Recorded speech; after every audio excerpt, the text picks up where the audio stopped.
সারা সিস্টেমটাই ডুব হয়ে গেছে। এই বলে হাতে থাকা একটা ট্র্যাক করা মেশিন দূরে ছুঁড়ে মারলো। রাজ মুচকি হাসি দিয়ে বলল, মেশিনের উপর রাগ দেখালে চলবে? ফেসে তো গেছি দুজনেই। সবার প্রথমে শালা তোর গলা টেপে মেরে ফেলবো। অভদ্রের বলিহারি, আমি কি চুপ থাকবো নাকি? ঠাস করে একটা বসিয়ে দেবো গালে।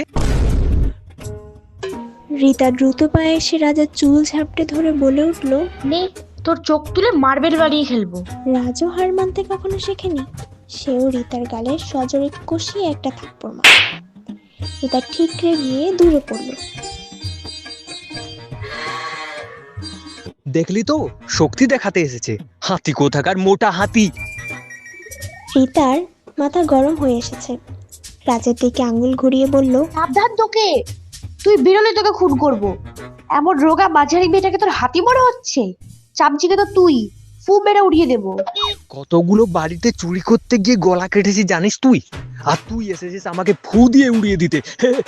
আরে তুই একবার বেরিয়ে দেখ, তোর গলা যদি আমি আগে না কেটেছি। এবার রীতা আবার দ্রুত পায়ে এসে গলা টেপে ধরল রাজের। রাজ শক্ত একটা লাথি মারল রীতার পেটে।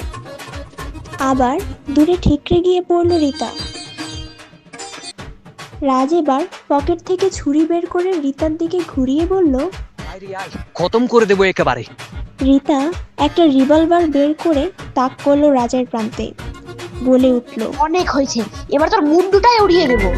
রাজ বুঝতে পারলো, ভাবলো এর কাছে তো বন্দুক রয়েছে। না না, চালাকি করা যাবে না। বুলেট তো আগে এসে আমার খুলি উড়িয়ে দেবে, মেরে ফেলার সময়ও পাবো না। এই ভেবে বলে উঠল, আচ্ছা নে, বাদ দে, আমি মাফ করলাম তোকে। হ্যাঁ, আরে আমি ভালো ছেলে, তাই বরাবর তোকে মাফ করে দিই। আরে আমরা এক পাড়ার চোর, দুজন দুই রকম ভাবে চুরি করে যে যার পেট চালাই। যা যা, ছেড়ে দিলাম তোকে। এই বলে পকেটে ছুরিটি ঢুকিয়ে দিল। রীতাও রিভলভারটি রেখে চারিপাশে তাকিয়ে বসে পড়ল। ঘটনাটা আজব। আসলে দুজন আলাদাভাবে একটা দোকানে লুকিয়ে চুরি করতে এসে ফেঁসে গিয়েছে। দোকানের মালিক বাড়ি যাওয়ার আগে শাটার লক করে চলে যায় নিজের বাড়ি। আর দুই চোর ভেতরে বন্দি হয়ে যায়। দুইজনেই একে অপরের ঘোরতর শত্রু। এলাকায় কেউ কাউকে সহ্য করতে পারে না। তার ওপর তারা এক জায়গায় ফেঁসে গিয়েছে। এবারে চলুন দেখি, তারা কি আরো লড়াই করবে নাকি কোনো বুদ্ধি নিয়ে এগিয়ে যাবে। রীতার মোবাইলে একটি কল এলো।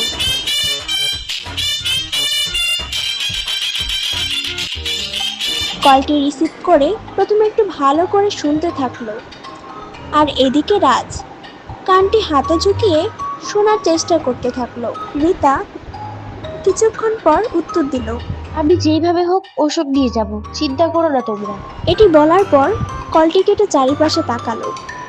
একটি ছোট্ট দোকানের মধ্যে বন্দী হয়ে আছে তারা, যেখানে জানালার একদম মেঝের রুমে, আর ওটাই বহির্মুখী। তবে এই ছোট্ট রুমের শাটারটাই দোকানি বন্ধ করে চলে গিয়েছিল। যেহেতু অন্ধকার ছিল চারিপাশ, তাই একে অপরকে দেখতে পায়নি তারা। রাজ বলে উঠল, কি ব্যাপার? অনেক দরকারি কল ছিল মনে হচ্ছে। তোর কি লাভ জেনে? সেই তো আবার খারাপটাই চাইবি। আরে সেটা তো চাইবই, ঘোষ শত্রু যে আমরা। কিন্তু ঔষধের কথা তুলছিলি, তাই ভাবলাম হয়তো কেউ অসুস্থ আছে। হ্যাঁ, আমার মা জ্বরে ভুগছে খুব। রীতার চোখ দুটো ছলছল হয়ে এলো। আসলে কি বলতো, আমি নিজেও ভাবিনি এভাবে এখানে বন্দি হয়ে যাব, তার আবার তোর মতো একটা ছিচকে চোরের সাথে। ভাগ্য দেখ আমার, আমি তো বরাবর তোকে খুন করতে চেয়েছি, আর তোর সাথে এই রুমে ফেসে গেলাম। যা বলেছিস। আমি জানিস, তোকে 1 মাস পরে টপকে দেওয়ার প্ল্যান তৈরি করে রেখেছিলাম। আর দেখ, তুই আমার সামনে। এই বলে একটু চুপ থাকলো, তারপর বলল, জানিস, আমার মা বাবা কেউ নেই। মায়ের আদর কেমন সেটাও আমি জানি না। তোর তো তবু মা আছে। রীতা অবাক দৃষ্টিতে তাকালো রাজের দিকে। আমি পড়াশুনো ভালো পারতাম রে, এ গ্রেড আসতো আমার প্রতিটা সাবজেক্টে। তবে ওই যে এক সময় আর কাকু কাকিমাও দেখলো না, লোকের বাড়িতে একটা চুরির দায়ে আমি ফেঁসে গেলাম, যেখানে আমি চুরি করিনি, তাড়িয়ে দিয়েছিল বাড়ি থেকে।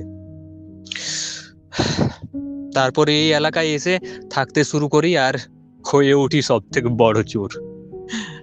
আরে শালা, আমি তোর নিয়ে বেশি কিছু জানিই না, তার আবার তুই আমার চরম লেভেলের শত্রু তাও। রিতা একটু মৃদু হাসি দিল।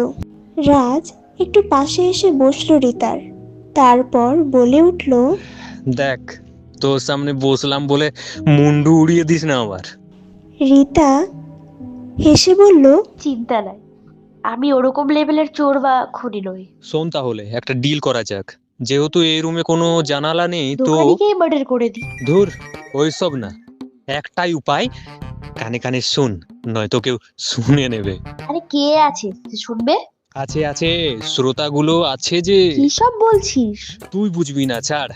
অনেক গভীর মামলা এটা, কারণ আমি ফোর্থ ওয়াল ব্রেক করছি তো।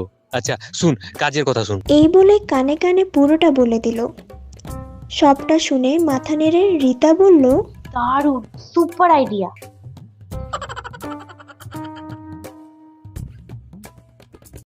সকালে হাই তুলতে তুলতে এসে দাঁড়ালো দোকানে। দরজা খুলে ভেতরে গিয়ে যেই শাটারটি তুলে ফেললো, মাথায় একটা গামছা বেজিয়ে ঝাপটে ধরে একটা মারলো। দোকানে কিছু বলার মুহূর্তই পেল না, একদম অজ্ঞান। খেল খতম এবারে। অমনি একদম সামনে দোকানের ছেলেকে দেখতে পেল। রমেশ চিৎকার করে বলে উঠল,